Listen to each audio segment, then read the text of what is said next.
Salve, gente boa! Tudo bem? Você viu que o dólar despencou, né? Pois é, despencou, oitavo dia consecutivo de queda. Janeiro já tem uma baita queda na cotação do dólar. Mas detalhe, quando sobe é culpa do Lula. Mas quando cai, não. Aí são outros motivos que levaram o dólar a cair. Para variar, está acontecendo de novo, né? O dólar está despencando, mas não, o Lula não tem nada com isso. O Lula só é responsável quando a coisa fica ruim, quando o dólar sobe. Mas quando a coisa melhora e ele cai, aí são outros fatores que provocaram isso. Vou te contar essa história. Também vou te contar que o Minha Casa Minha Vida está batendo recorde. Recorde de número de contratos assinados para financiar casas para pessoas mais pobres. Pois é. E mais, vai dar para a gente comparar, inclusive, o trabalho que foi feito em moradias populares por esse governo, o governo Lula, e pelo governo passado, o governo Bolsonaro. Você vai ver a comparação, você vai ficar espantado. Ó, também tem uma outra história que eu queria contar para você, que é o seguinte: os bolsonaristas lá do Senado resolveram abraçar a candidatura favorita à presidência do Senado. Tudo isso a mando do Bolsonaro. E por quê? Porque eles apostam que se eles entrarem na chapa do Davi Alcolumbre, que deve ser mesmo eleito presidente do Senado, não tem um concorrente à altura, eles querem entrar na chapa dele para quê? O de sempre, né? Anistia, anistia, anistia, lá vem ele de novo com esse papo. E agora eles acreditam que se estiverem lá participando da gestão do Senado, eles vão conseguir aprovar a anistia do 8 de janeiro. Te conto essa história. E também vou te mostrar, aliás, vou te falar, vou te contar, do trem da alegria de deputados que gastam o nosso dinheiro para fazer turismo. Pois é. Agora são 3. Foram para os Estados Unidos, foram participar da festa da campanha do Trump, não é da festa da vitória, não, foi antes da eleição. A festa da campanha do Trump com o nosso dinheiro, sim, com dinheiro público. 3 deputados federais, foram mais, mas 3 tiveram a cara de pau de pedir reembolso das despesas para a Câmara dos Deputados. E a Câmara pagou. Então a gente bancou quase 50 mil reais para 3 deputados ir fazer festinha nos Estados Unidos. Até num spa eles ficaram hospedados. Vou te contar. Vem comigo que eu sou o Ricardo Mello, sou explicador-geral da República e estou aqui para traduzir o politiquês para o bom e velho português, aquele que todo mundo entende. E já te peço para sentar o dedo no like, se inscrever no canal, ativar o sininho. Te convido a entrar no nosso grupo de WhatsApp, lá o conteúdo sempre chega primeiro e eu deixei o link aqui na descrição. E também te convido para participar do financiamento coletivo, que é isso que mantém esse trabalho aqui no ar. Você pode contribuir com esse trabalho como? Sendo membro do canal, aqui embaixo tem um botão que é o Seja Membro, e aqui em cima tem essa chave Pix, que é a maneira mais usada. Agora, se você não puder, não tem problema. Deixa um like, um comentário, uma inscrição, tá pago. Beleza? Mas vamos nessa, vamos entender esse noticiário que está cheio de novidade. 4 assuntos para você. Vem comigo, olha só. Exclusivo, o contribuinte pagou viagem de deputados para a festa de Trump com direito a spa. Spa!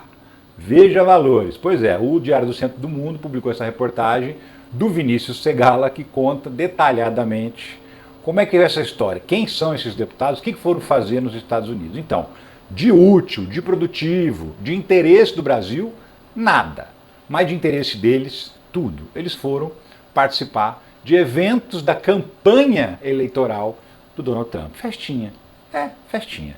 Segundo essa reportagem aqui, 3 deputados, não foram mais, mas 3 pediram reembolso, viajaram para os Estados Unidos para participar de um evento em novembro do ano passado, um evento da campanha do Donald Trump. E assim, eles foram para lá, gastaram dinheiro, ficaram em hotel de luxo, pagaram passagem aérea, comeram, beberam do bom e do melhor, voltaram para o Brasil e foram fazer o quê? Pedir o reembolso do dinheiro que eles gastaram lá para a Câmara. E a Câmara pagou. De quem que eu estou falando? Então, 3 figurinhas carimbadas do bolsonarismo. Bia Kicis, do PL lá do Distrito Federal. A Bia Kicis é assim, bastante famosa no meio dos bolsonaristas e muito famosa fora do meio dos bolsonaristas por ser uma pessoa que tem um talento para espalhar fake news que pouca gente tem. Bia Kicis. E olha que essa mulher era do Ministério Público, hein? Aí virou deputada e virou isso aí. Ela foi para os Estados Unidos, ficou 10 dias nos Estados Unidos, sendo que desses 10 dias, em 7 dias, ela não teve absolutamente nenhuma atividade profissional de deputada. Ficou lá, passeando, pegando piscina no hotel, fazendo compras, mas trabalhando que não foi, tá? Ela ficou lá, desses 3 dias que ela teve agenda, também nenhuma agenda pode ser chamada de agenda de trabalho. Por quê? Porque ela foi participar de atividades relacionadas aos extremistas de direita, do qual ela faz parte, dos quais, né, ela faz parte. Ela gastou 19 mil R$ 789 nessa viagem. E aí ela chegou a apresentar na justificativa um evento que realmente seria um evento de trabalho, uma reunião da Comissão Interamericana de Direitos Humanos. Detalhe, ela não foi na reunião. A reunião foi adiada e ela voltou para o Brasil, porque era aniversário da mãe dela, não ia perder o aniversário da mãe, para participar de uma reunião de trabalho que nós estávamos pagando, né? Imagina. Então ela voltou para o Brasil, não participou da única atividade que justificaria a ida dela para os Estados Unidos com a gente pagando a conta, e as outras atividades era só festinha. Só ela? Não. Esse outro deputado também, outra figurinha carimbada do bolsonarismo, Paulo Bilinski, se não me engano era delegado, o nome, delegado Paulo Bilinski, né? Esse sujeito aí também é cheio de polêmica, ele fala que o avô dele combateu os soviéticos na Segunda Guerra Mundial, e aí, meu amigo e minha amiga, quem combateu os soviéticos estava lutando do lado, nas mesmas frentes que os nazistas, tá? E aí ele não gostou, não, que falaram que o avô dele era nazista, ele disse que não era. Beleza, podia ser que não fosse nazista, mas estava lutando ao lado dos nazistas, estava. Enfim, Paulo Bilinski também foi para os Estados Unidos, ficou num spa confortável, deve ter tido muita massagem, muito banho de piscina, muito banho de hidromassagem para relaxar, né? Porque não é fácil a vida de deputado. Gastou R$ 9.202, voltou para o Brasil, mandou a conta para nós, para a gente pagar. Pediu lá em reembolso e a Câmara vai reembolsar, acredite se quiser.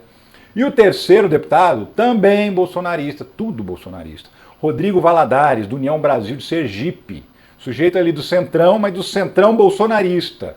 Também foi lá participar das atividades. Os três foram participar das mesmas atividades, a festinha da campanha do Donald Trump. No caso do Rodrigo Valadares, o gasto foi de R$ 18.249. E a gente pagou. E na prestação de contas dele, em que ele pede o reembolso, você tem que explicar o que você foi fazer lá, qual é a atividade parlamentar importante que você foi fazer lá. Adivinha o que tem? Isso mesmo. Nada. Absolutamente nada. Tipo assim, fui viajar, paga a conta aí. É isso que eles costumam fazer. Eles gostam muito, esses três e outros deles, gostam muito de subir na tribuna da Câmara, passar a mão no microfone e ficar falando que o governo gasta demais, que o governo é gastão, gosta de falar das viagens do Lula, que a Janja vai junto, que não vai, que gasta, que não gasta. E eles fazem turismo com o nosso dinheiro. É muita hipocrisia, não é não? Então, mas essa é a galera bolsonarista, é assim que eles são. Eles reclamam somente das coisas que eles fazem, eles escondem que fazem, vão para o microfone e acusam outras pessoas de adotar as práticas que na verdade são dele. Isso é uma tática assim, absolutamente conhecida e comum no bolsonarismo, que é aquele famoso acuse-os do que você faz. Quem ensinou isso para eles? Então, Olavo de Carvalho. E eles fazem a lição direitinho, né? Gastam nosso dinheiro e depois ainda reclamam como se não fizessem, mas estão o tempo todo fazendo isso. E essa galera vive viajando para cima e para baixo e pedindo reembolso por conta de viagens que não tem nada a ver com as necessidades do Brasil. Viagens que são feitas para fazer política de extrema-direita, para participar de encontro com extremista, evento de extremista, nada relacionado ao Estado brasileiro. Você viu, a Bia Kicis tinha uma reunião e não foi na reunião. Mas na festa da extrema-direita ela foi. É assim, esse é o Congresso Nacional que você ajudou a eleger. Mesmo que você não tenha votado nessas figuras aí, ajudamos a eleger essas figuras. E agora a gente tem que dar um jeito, 2026 está aí, né? Essas pessoas nefastas, nojentas, precisam ser eliminadas da Câmara Federal. E eu conto contigo também para isso em 2026. É isso, gente. Mudemos de assunto porque os assuntos não param, tá? Bolsonaristas querem o vice do Alcolumbre. O Alcolumbre vai ser o candidato à presidência do Senado. Tudo indica que vai ganhar a eleição, porque já amarrou todos os apoios, vai ter apoio dos governistas, vai ter apoio da oposição. Do mesmo jeito que aconteceu na Câmara, né, que vai ter lá o candidato Hugo Mota, que deve ser eleito, por quê? Porque amarrou tantos apoios que não tem jeito de alguém enfrentar. No Senado está acontecendo a mesma coisa. O Davi Alcolumbre foi presidente do Senado antes do Rodrigo Pacheco. Aí ele elegeu o Rodrigo Pacheco como sucessor dele. E agora ele vai voltar para a presidência do Senado. E aí os bolsonaristas estão de olho porque falam assim, não, vamos nos aliar dessa vez, porque na eleição passada eles resolveram disputar a eleição, lançaram um candidato. Perderam e aí o que aconteceu? Ficaram sem absolutamente nada, nenhuma vaga, nenhuma cadeira na mesa diretora, nenhuma participação nas decisões do Senado. E agora eles estão adotando uma estratégia diferente. Pois é. E que estratégia é essa? Oposição fecha com Alcolumbre para tentar presidente do Senado para tentar reverter inelegibilidade de Bolsonaro. Sempre a ladainha da inelegibilidade. Pois é. Qual que é a ideia? Qual que é o plano? O plano é o seguinte. O PL, que é o partido do Bolsonaro, tem a maior bancada do Senado. Então ele tem assim algumas vantagens na hora de fazer negociação, né? Então ele entra na negociação com o Alcolumbre. E qual que é a ideia? Que eles indiquem o primeiro vice-presidente do Senado, justamente por ter a maior bancada. E se isso acontecer, você vai ver Lula, a turma do Lula e a turma do Bolsonaro votando no mesmo candidato, tanto na Câmara quanto no Senado. É esse o cenário que está surgindo por aí.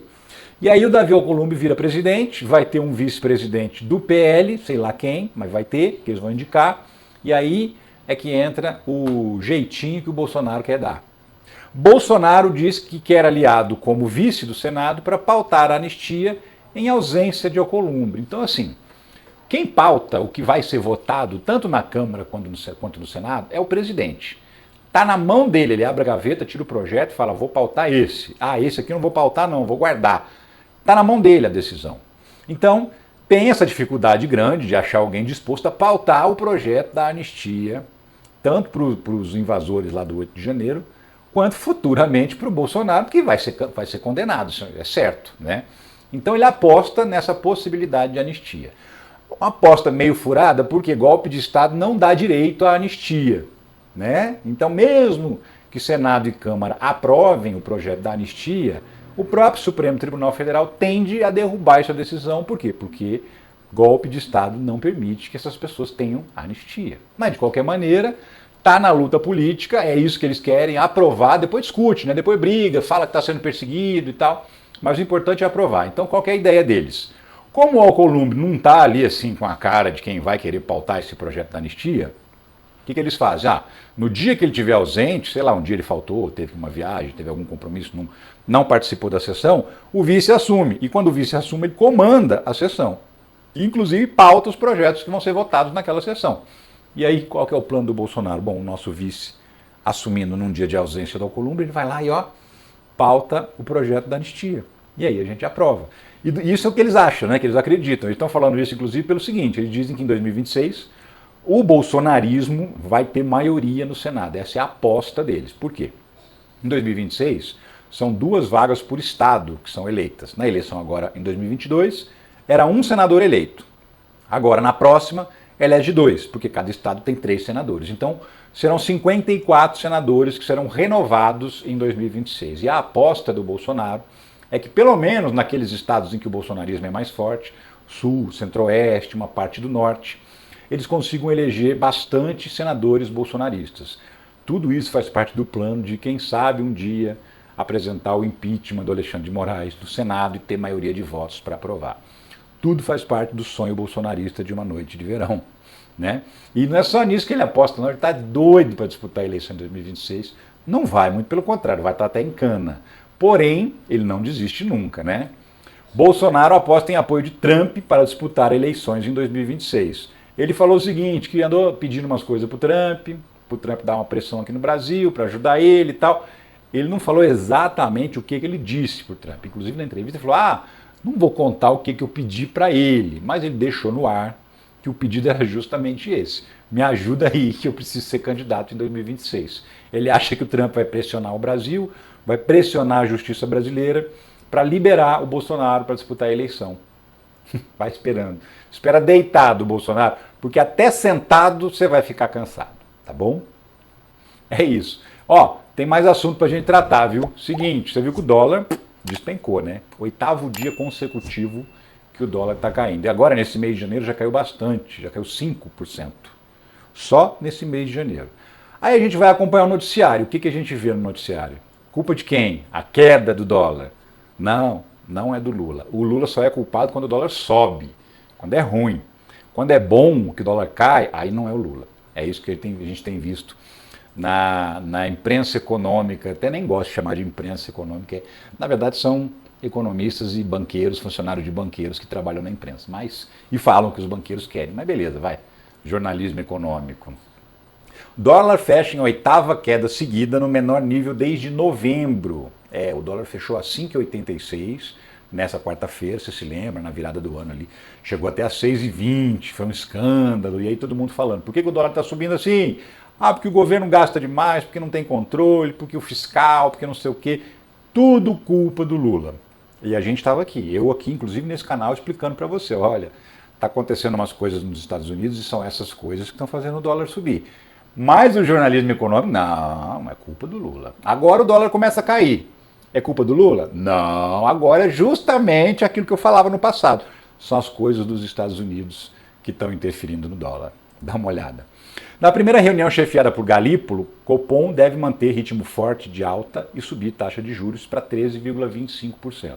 Agora a gente vai entender daqui para frente por que o dólar está caindo. Esse aí é um dos fatores. O Banco Central subindo o juro de 12,25 para 13,25, isso fica mais atrativo para os investidores mandarem dinheiro para o Brasil. O cara está lá, sentadinho na casa dele, com milhões guardados. Aí ele olha e fala assim, bom, o Brasil está pagando mais, está pagando melhor. Vou mandar meu dinheiro para lá, porque tem outros países com juros mais baixos, eu não vou ganhar tanto dinheiro. Aí o cara manda o dinheiro dele aqui para o Brasil, isso faz entrar mais dólares no Brasil, e com a entrada de dólares, com maior oferta de dólares, o preço cai. Então um dos fatores que está levando à queda do dólar é essa expectativa do mercado de aumento dos juros da taxa básica por meio do Banco Central. Tá? E os fatores internacionais estão pegando forte. Dólar cai e fecha 5,91, essa matéria é de 2 dias atrás, tá? Não é esse número mais não, já está em 5,86. Mas por que eu peguei essa matéria de 2 dias atrás? Para te mostrar isso. Ó. Dólar cai e fecha 5,91 com Trump e juros no radar. Bolsa sobe quase 2%. Então aí já era o Trump. O que a gente falava antes, não, tá subindo por causa do Trump. Agora, não, é o Lula. Agora tá caindo por causa do Lula. Não, agora é o Trump. Né? Por quê? Por conta dessas medidas aí de combate à imigração, e outras das tarifas. Por quê? Porque esse tipo de coisa gera inflação americana. E quando tem inflação, o juro não cai como deveria cair. O juro deles, do Banco Central deles. Né? Em tese, isso costuma atrair dólares para lá. Só que aí, né, com esses movimentos do Trump, vou tarifar, depois volta atrás e tal, o dólar está dando uma acomodada. O Banco Central americano também não mexeu dessa vez na taxa de juros. Fez uma reunião, olha lá, dólar tem a 8ª queda seguida e renova menor patamar desde novembro, após Fed e a espera do Copom, e Bovespa cai. Fed é o quê? O Banco Central Americano, é o Federal Reserve, né? Reservas Federais, que é o nome. Fed mantém juros nos Estados Unidos na faixa de 4,25 a 4,5 ao ano, apesar de pressão de Trump. O Trump deu uma entrevista recentemente, há poucos dias, falando, eu vou exigir que os juros caiam. Ninguém chamou ele de comunista, acredita? Pois é. Quando o Lula falava isso do juro brasileiro, porque o Lula está interferindo, porque assim não dá, ele pressiona o Banco Central, ele é um comunista. Agora o Trump está fazendo a mesma coisa, o Banco Central lá também é autônomo, não deve obrigações ao governo. O Trump fala as mesmas coisas que o Lula falava, eu não vi uma alma, não vi um iluminado na imprensa falando que o Trump estava tentando interferir no Banco Central. Não vi. Se você viu alguém falando, por favor, me manda, porque eu não vi ninguém. Tá? Só vale para o Lula mais uma vez. Então, quando o Banco Central americano não mexe nos juros, havia uma expectativa que o juro ia cair um pouquinho e tal, mas aí com essas medidas do Trump, ele manteve o juro. Por quê? Porque se ele derruba mais os juros, sai mais dinheiro ainda dos Estados Unidos e vai para outros países. Então, para evitar que saia mais dinheiro ainda, eles resolveram não mexer no juro, deixar do jeito que tá relativamente alto para os padrões americanos. É muito comum a gente ver o juro nos Estados Unidos na casa de 1%, 1,5%, até menos de 1%. 4,25 a 4,50 é um juro altíssimo para os padrões deles. E isso é uma maneira de tentar segurar os dólares lá, mas não está adiantando. Os dólares estão saindo, estão vindo para outros países, estão vindo para o Brasil e isso também está fazendo o dólar cair. E aí tem um ponto fundamental, a queda do dólar tem impacto direto na inflação, no preço dos combustíveis, no preço dos alimentos, no preço de um monte de coisa que é dolarizada e que vai reduzir de preço. Então aquele susto, aquele impacto que a gente teve no final de dezembro com a disparada do dólar, projetava uma inflação mais alta em janeiro por causa do dólar alto, mas o dólar já caiu 5% só esse mês. Então isso também vai ter um impacto positivo para nós na inflação. Por quê? Porque vai jogar a inflação para baixo. Mas, só para repetir mais uma vez, não custa, né? Quando é bom, nunca é o Lula, mas quando é ruim, é sempre culpa dele. Enfim, mais uma vez, é isso que você está vendo. Ó, comparaçãozinha, hein? Minha Casa Minha Vida é o programa habitacional já antigo do governo federal. Teve um período que ele mudou de nome lá no governo Bolsonaro, passou a ser chamado de Casa Verde e Amarela. E aí a gente podia agora aproveitar, porque é o seguinte, o Minha Casa Minha Vida acabou de bater um recorde de número de contratos assinados. Aumentou pra caramba, absurdamente. Quase que triplicou o número de contratos assinados em 2024, na comparação com 2022. E aí dá pra gente comparar, inclusive, com os 4 anos do governo Bolsonaro, pra gente entender. Quem faz casa popular? Quem fez mais casas populares, casas para as pessoas que não têm moradia? Vem comigo que você vai entender. Minha Casa Minha Vida bate recorde com 698 mil financiamentos em 2024. Era 200 e pouco em 2022. E aí passou para 400 e pouco em 2023 e agora quase 700 mil contratos em 2024. Um número absurdo, grande, cresceu, voltou a ter verba, voltou a, inclusive, terminar casas que estavam paralisadas e que ficaram anos paralisadas. O governo terminou essas casas, entregou para as pessoas e agora está assinando contratos para construir mais casas. E o número deve ser alto, não vai ser baixo não. Minha Casa Minha Vida pode chegar a 2,3 milhões de unidades até o fim de 2026, diz ministro. Então, não está aparecendo aí qual é o nome do site, porque realmente deu algum problema na página, mas também é CNN Brasil, tá? O texto é do Estadão Conteúdo, mas foi publicado na CNN Brasil. Então, a expectativa do governo federal, a promessa do governo federal é construir 2,3 milhões de casas até o fim do mandato do Lula, agora em 2026. E aí a gente poderia facilmente comparar essas realizações com as realizações do governo Bolsonaro também na área da habitação. Vamos fazer isso? Vamos ver então. Olha só, essa matéria aqui, ó, de 26 de dezembro de 2022. Governo federal entrega cerca de 1,6 milhão de moradias em todo o país entre 2019 e 2022, que é o período do governo Bolsonaro. E aí você pensa assim, bom, eu achei que a diferença fosse ser maior, né? Nem é tão grande assim, 2,3 milhões para 1,6 milhões, até que Bolsonaro fez alguma coisa, né? Então, não, vou te contar por quê. Seguinte, olha só quais eram as notícias que corriam em relação a esses programas. Bolsonaro zera verba do Minha Casa Minha Vida e obras de 200 mil casas serão paralisadas. Matéria da revista Exame, data 23 de abril de 2021. Também Estadão Conteúdo. Então é o seguinte, lá em 2021, depois da pandemia, o Bolsonaro simplesmente paralisou o programa Minha Casa Minha Vida. Depois ele mudou de nome, mas ele paralisou. Mudou de nome também não adiantou muita coisa não, tá? Proposta do orçamento de 2023 prevê redução de 95% dos recursos do programa Casa Verde e Amarela. Então, assim, o governo faz o orçamento para o ano seguinte. Então, no último ano do governo Bolsonaro, ele deixou um orçamento para 2023, que seria o primeiro ano do governo Lula. E aí o que ele fez? Ele simplesmente quase que zerou a verba da construção de casa popular. Ou seja, o que ele fez? Bom, se eu não ganhar a eleição, se vire quem assumir, não vai ter dinheiro para nada. E é isso que o Bolsonaro fez. E por isso, inclusive, que teve a PEC da transição, né? Quando o Lula ganhou a eleição, ele teve que negociar a PEC da transição, que autorizava o governo a fazer 160 e poucos bilhões a mais de gastos, justamente para recompor o orçamento do Minha Casa Minha Vida, do Farmácia Popular, para garantir o Bolsa Família de R$600, uma série de outras medidas. Por quê? Porque não tinha dinheiro. O Bolsonaro deixou o cofre zerado, raspado.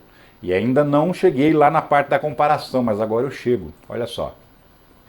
Bolsonaro retoma a Casa Verde e Amarela depois de 3 anos. 3 anos. Qual que é a data dessa matéria? 22 de março de 2022. Está aqui, ó, Poder 360. O que acontece?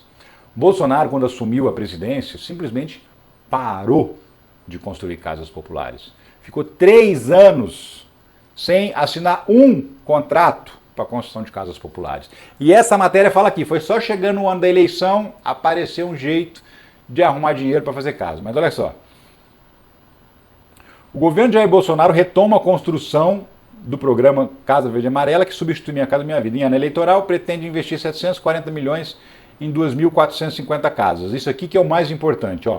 O último contrato assinado ainda em 2018, do governo Temer. A partir de então, os editais foram paralisados. Desde que Bolsonaro assumiu a presidência, o programa ficou na continuidade de obras de governos anteriores. Ou seja, a única coisa que o Bolsonaro fez, aquele 1.600.000 casas que está lá naquela matéria que a gente viu, na verdade era de contratos que outro presidente tinha assinado. Ele simplesmente executou aquilo que outro presidente tinha feito, no caso o Michel Temer. O Bolsonaro mesmo não assinou um contrato em 3 anos. Aí quando chegou o ano de eleição, não, agora tem que fazer, né, porque precisa de voto.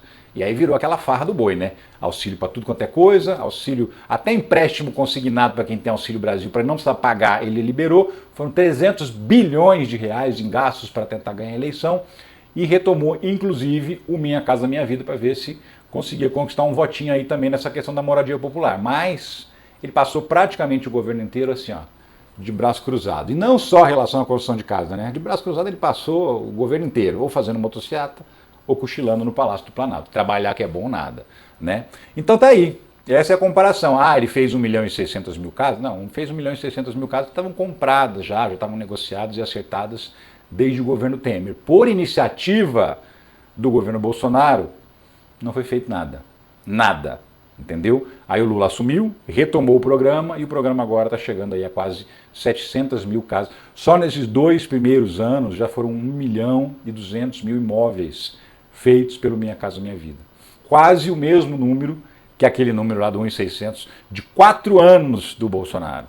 4. E mesmo assim, contratos assinados por outro presidente, não por ele, é importante destacar. E se você está duvidando, pesquise você mesmo, vai lá checar as informações para ver se tem alguma coisa errada aqui e depois volta para falar comigo. Eu fico por aqui, mas eu volto a qualquer momento com outras notícias da política brasileira. Muito, muito, muito obrigado por ter assistido esse vídeo até o final. Um abraço para você. Tchau.